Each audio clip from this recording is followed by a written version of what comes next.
आसान है।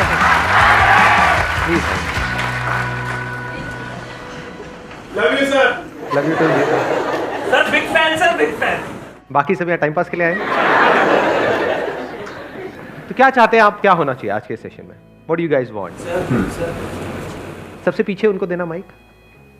Good morning sir. Good morning. Sir कई बार हम लाइफ में ऐसे सिचुएशंस पे आते हैं कि हम अपने डिसीजंस नहीं ले पाते। अपने माइंड को कैसे कंट्रोल करें, कैसे सही डिसीजंस ले लाइफ के लिए? हम डिसीजंस नहीं ले पाते लाइफ में। क्यों नहीं ले पाते हम? सर सही डिसीजंस नहीं ले पाते कई बार। सही क्या होता है? उस वक्त तो जो भी आप डिसीजन लेते हो सही सोच करके ही लेते हो। अगर आपको गलत लगता है तो आप लेते ही नहीं हो, बाद में पता लगता है कि वो गलत था। Yes sir. सर उस वक्त अगर हमें पता चल जाए कि वो डिसीजन आने वाले टाइम में हमारे लिए गलत होगा तो हम वो डिसीजन लेंगे ही नहीं। तो उस वक्त माइंड को कैसे कंट्रोल करें या कैसे सोचें, हम किस डायरेक्शन में सोचें? ऐसा कैसे हो कि जो भी डिसीजन हम अपनी लाइफ में ले रहे हैं वो सारे डिसीजन सही डिसीजंस हो। कब हो सही? शॉर्ट टर्म में हो सकता है वो गलत भी लगेंगे, लेकिन आने वाले 20 साल बाद, आज मान लो आपकी एज है 20 साल, ठीक है, यहां पर जो एज ग्रुप है अभी आज के सेशन की वो है 18 से 20 साल के बीच में। तो 20 साल बाद जब आप पीछे मुड़ करके देखो तो you must have that sense of satisfaction with in कि जो भी डिसीजंस मैंने अपनी लाइफ में लिए वो सब सही थे, क्योंकि अगर वो सब नहीं लिए होते तो आज मैं यहां पर नहीं होता। ये बेटर है या फिर 20 साल बाद बैठ करके रिग्रेट करो यार ये मैंने क्या कर दिया? तो क्या ज्यादा इंपॉर्टेंट है? समझ रहे हो या नहीं? आ रहा है समझ? दोनों में फर्क देख पा रहे हो? दोनों में जमीन आसमान का फर्क है। एक है शॉर्ट टर्म में जो आप चाहते हो वो हो भी गया तो आपको क्या लगेगा? जो मैं चाहता था वो हो गया, तो डिसीजन सही है गलत है? सही है। लेकिन 20 साल बाद रिग्रेट होगा कि क्यों हो गया ये। देखो एक लाइन बोलता हूं, उससे शायद क्लियर होगा कि मेरे माइंड में क्या थॉट आ रहा है ये टॉपिक सुन करके। 90% से ज्यादा लोग इसलिए नहीं फेल होते हैं लाइफ में कि वो बहुत बड़ा सोचते हैं और उसको अचीव नहीं कर पाते हैं। वो इसलिए फेल होते हैं क्योंकि वो बहुत छोटा सोचते हैं और उसको अचीव कर लेते हैं।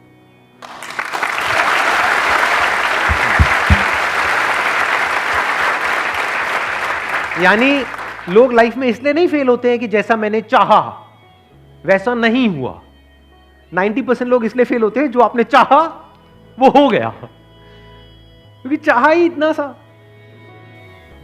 मान लेते हैं कि अगर मैं एक टाइम मशीन में बैठ करके पीछे चला जाऊं, 18 साल पीछे चला जाऊं, और मेरी एज भी आपकी एज के बराबर है, मान लो 20 साल की है, तो अब मैं खुद को क्या सलाह दूंगा? खुद ही को मुझे देनी हो एक सलाह या एडवाइस देनी हो तो मैं क्या दूंगा? और वो एडवाइस ऐसी होनी चाहिए जिसके बाद में जो भी मैं डिसीजंस लूं अगले 18 साल में वो सारे डिसीजन सही डिसीजंस होने चाहिए। वो मैं आज देख सकता हूं, आप नहीं देख सकते। आपको पता है कि जो आप डिसीजन ले रहे हो वो सही है गलत है, वो तो 20 साल बाद समझ आएगा। फॉर एग्जाम्पल आप सिगरेट पी रहे हो तो ये डिसीजन सही है गलत है आज समझ आएगा? ये तो 10-20 साल बाद समझ आएगा ना। हाँ ऐसे ही आज जो आप करियर चूज कर रहे हो उसकी वजह से क्या होने वाला है आपकी लाइफ में वो आज थोड़ी ना समझ आएगा, वो तो 20 साल बाद समझ आएगा ना। तो वो बंदा जो आपसे 20 साल आगे है वो पीछे मुड़ करके देख सकता है पूरे इस गेम को। उसको पता है क्योंकि उसने ऑब्जर्व किया है अपनी भी लाइफ को और अपने फ्रेंड्स की भी लाइफ को। उसको पता है कि क्या डिसीजन सही होते हैं लॉन्ग टर्म में और क्या गलत होते हैं। शॉर्ट टर्म में जो सही लग रहे होते हैं वो सब गलत हो जाते हैं। देखो मैं आपको एग्जैक्ट एग्जांपल देता हूं, उससे आपका माइंड क्लियर होगा। 12th के बाद में मैं अपने एक फ्रेंड के साथ में गया था, मैंने अपने किसी सेशन में बताया भी था इसके लिए। एक जॉब इंटरव्यू के लिए गया था मैं, वो मेरा पहला और आखिरी जॉब इंटरव्यू था। एक कॉल सेंटर के लिए गया था, तो वहां पे गया, मेरा पहला राउंड क्लियर हो गया था, दूसरे राउंड में मैं बाहर हो गया था। तो वहां पे जाना इंटरव्यू देने के लिए, क्या ये मेरा सही डिसीजन था या गलत था? सही था, सही था, सही था सर, सही डिसीजन था सर। उस टाइम पे हमको एक्चुअल में पता ही नहीं होता। ये तो मुझे आज पता है कि वो मेरा सही डिसीजन था या गलत था, वो मैं आज आपको बता सकता हूं। उस टाइम कैसे बताता? उस टाइम तो सही था, या ये कह लो उस टाइम मुझे सही लग रहा था। मैं वहां गया और पहला राउंड मेरा क्लियर हो गया, तो मुझे कैसा लगा? उसके बाद में कैसा लगा होगा? बहुत सही लगा कि हजारों में से कुछ 100-200 सिलेक्ट हुए, उसमें मैं आ गया। दूसरे राउंड में जब बाहर हो गया तब मेरे को कैसा लगा होगा? बहुत गुस्सा आया होगा। लेकिन सोचो अगर मेरा वो सेकंड राउंड भी क्लियर हो जाता, थर्ड राउंड भी हो जाता, तो उस वक्त मुझे कैसा लगता? सही लगता है खराब लगता? बहुत अच्छा लगता। मैं क्या बोलता कि ये मेरा सही डिसीजन है, गलत डिसीजन है। उस टाइम के लिए सही है सर। बट अगर मैं आज वो डिसीजन ले लिया होता और मेरा वहां पे सिलेक्शन हो गया होता और मैं उस कॉल सेंटर में जॉब कर रहा होता, तो आज मैं जब 38 साल का होता, तो अव्वल तो ये सब जो भी कुछ हो रहा है ये सब कुछ होता। No sir. तो आज मैं क्या कहता कि वो मेरा सही डिसीजन था या गलत था सही था सर। या बहुत गलत था। अब इस सही और गलत की डेफिनेशन क्या है, इसको ध्यान से समझ लेना। हर एक के अंदर एक पोटेंशियल होता है जो हिडन होता है, जो उस वक्त हमें नहीं पता होता है। क्या उस वक्त मुझे पता था कि मैं ऐसा कुछ करने वाला हूं लाइफ में 18 साल बाद? बिल्कुल भी आइडिया नहीं था, लेकिन पोटेंशियल तो था, तभी तो आज यहां तक पहुंचा। और पोटेंशियल किस में नहीं होता? आप लोगों में पोटेंशियल की कमी है क्या? पोटेंशियल मतलब क्या कि अगर आपको अच्छे से ट्रेन किया जाए, अच्छे से आपको ग्रूम किया जाए, अच्छे से आपको नॉलेज दी जाए, आपकी स्किल्स के ऊपर काम किया जाए, तो किसी भी एक की मैं बात करूं, यहां पर कोई भी हो, वो किस लेवल तक आगे जा सकता है? उसकी अपर लिमिट क्या है?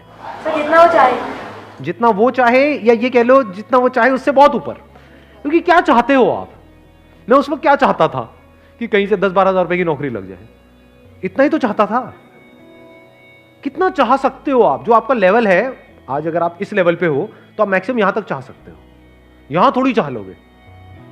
बट पोटेंशियल क्या है? यहां क्या पता नहीं कहां जा सकते हो। तो उस वक्त वो डिसीजन मुझे सही लगता, लेकिन 20 साल बाद वही डिसीजन गलत लगता। क्योंकि अभी मैंने क्या कहा था थोड़ी देर पहले, याद है वो लाइन? बड़ी पावरफुल लाइन है वो। क्योंकि 90% से ज्यादा लोग लाइफ में इसलिए नहीं फेल होते कि वो बहुत बड़ा सोचते हैं और उसको अचीव नहीं कर पाते हैं। वो इसलिए फेल होते हैं बहुत छोटा सोचते हैं और उसको अचीव कर लेते हैं और फिर वहीं पर अटक जाते हैं, फिर जिंदगी भर वहां से बाहर नहीं निकल पाते हैं। क्योंकि मान लो अगर मेरे को 12,000 की जॉब लग जाती तो उस वक्त तो मैं हवा में उड़ जाता, क्योंकि मेरे दोस्त वो कुछ भी नहीं कमा रहे और मैं एकदम से 12,000 रुपए आ रहे हैं मेरे पास में, तो मैं उसी के हिसाब से अपने खर्चे नहीं बांध लेता। क्या होता है, किसी भी चीज को शुरू में अगर नहीं छोड़ते ना, तो वो चाहे कितना भी बुरा हो उसकी आदत पड़ जाती है। सिगरेट में भी ऐसे होता है, दारू में भी छूटता है तो शुरू में छूट सकता है। आपने 2-4 लगाया ये वो, उसके बाद में उसी टाइम पे छोड़ दिया देख करके कि उसकी वजह से क्या होने वाला है, फ्यूचर में आप कितनी बुरी तरह से फंसने वाले हो, उसको आज ही देख लिया कि 20 साल बाद इसकी वजह से क्या होने वाला है या 10 साल बाद क्या होने वाला है, जब मैं छोड़ने की कोशिश कर रहा हूँ लेकिन छोड़ नहीं पाऊंगा क्योंकि मेरे को लत लग चुकी होगी। ऐसे करियर में होता है कि आज आपको देखना पड़ता है कि जो मैं आज कर रहा हूं उसका 20 साल बाद मेरी लाइफ पे क्या असर होने वाला है। और अगर वो क्लियर होता है, यानी वो वजह क्लियर होती है, तो आज ही आप छोड़ देते हो उसको, नहीं तो नहीं छोड़ सकते। घर वालों का प्रेशर होगा कि इतनी मुश्किल से तो मिली है, क्यों छोड़ रहा है, करेगा क्या, खुद को भी डर लगेगा, तो आदमी कहेगा जैसे चल रहा है चलने दो। फिर कुछ टाइम बाद आपको आदत ही हो जाएगी, फिर आपका जो थॉट प्रोसेस है या जो आपकी सोच है वो इसी दायरे में सिमट के रह जाएगी, उसके बाहर आप मरते दम तक निकल ही नहीं सकते। Never get into a comfort zone at this age. हाँ, कंफर्ट जोन जरूरी है if you are 30 year old, 40 year old, 50 year old, क्योंकि वहां कहां भटकते रहोगे, क्योंकि वहां पे आपके साथ में आपकी वाइफ भी है, बच्चे भी है, पूरी फैमिली है, सब कनेक्टेड। अभी कंफर्ट जोन में फंसने की जरूरत नहीं है, क्योंकि अभी जरूरत से ज्यादा कंफर्टेबल हो गए तो आगे जाकर के लाइफ अनकंफर्टेबल हो जाएगी। लाइफ में आगे बढ़ने के लिए ये इंपॉर्टेंट नहीं है कि आप क्या करते हो, ये ज्यादा इंपॉर्टेंट है कि आप क्या छोड़ते हो। ये बातें आज मैं देख सकता हूं, आप नहीं देख सकते इन सारी बातों। बहुत कुछ छोड़ना पड़ता है अलग अलग लेवल पे, तभी आप नेक्स्ट लेवल पे जा सकते हो। अगर एक लेवल से आप चिपक जाओगे तो उसके अगले लेवल पे कभी नहीं जा सकते। तो छोड़ देना होता है ताकि अगले पे जा पाओ, उसको भी छोड़ देना होता है ताकि और अगले पे जा पाओ, तभी नेक्स्ट जंप आप आता है। वो छूटता कैसे है? जब आगे कुछ बड़ा दिख रहा हो, तभी उस छोटे को छोड़ सकते हो। Wish you all the very best. Thank you so much for coming.